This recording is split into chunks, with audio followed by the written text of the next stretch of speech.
पूर्वा को पता था कि हर जल मानव की तरह उसे भी एक दिन जीवित ही भयावह राक्षसी मछली के मुख में प्रवेश करना था। जल मानवों के लोक में हर पखवाड़े एक मृत्यु का उत्सव मनाया जाता था। उस उत्सव में जल मानव अपने वृद्ध सदस्यों को राक्षसी मछलियों को भेंट चढ़ाते हैं।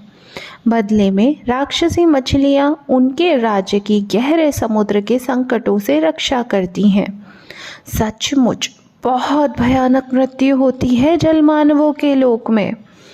मानव लोक में कम से कम मृत्यु तो पीड़ा रहित हो सकती है। केवल भयानक मृत्यु का विचार ही था जो ऊर्वा को जल मानवों के लोक को छोड़कर मानव संसार में लौटने के लिए प्रोत्साहित करता था।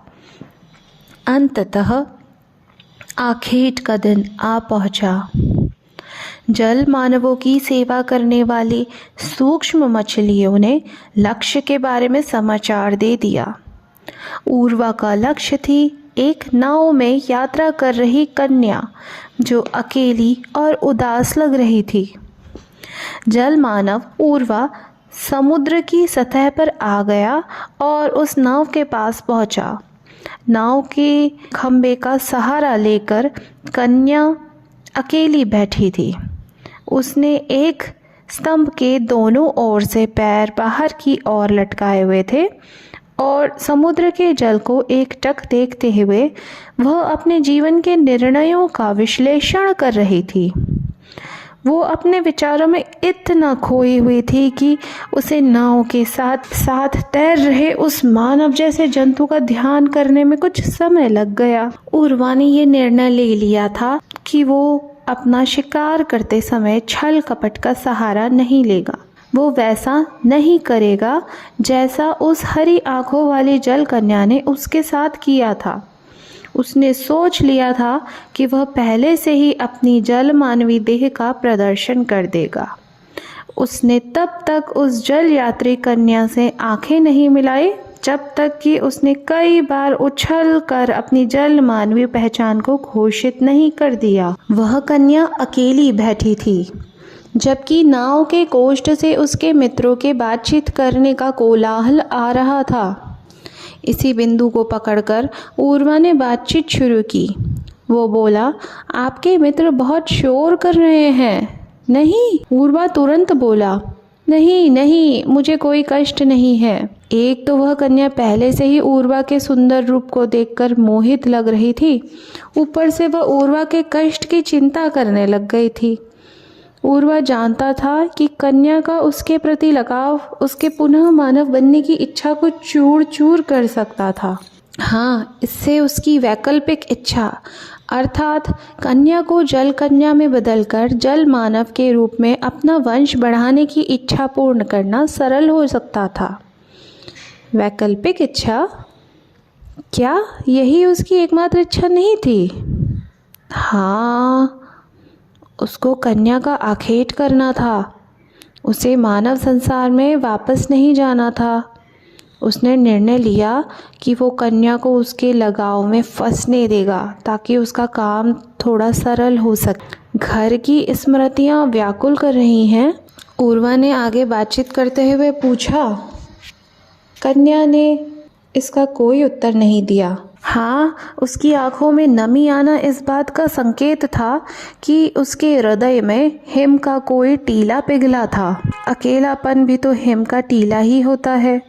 व्यक्ति को बाहर से कठोर बना देता है परंतु भीतर से वह सदा रोने की कगार पर रहता है। ऊर्वा ने सहानुभूति जताते हुए कहा, मुझे पता है अकेलेपन की पीड़ा क्या होती है।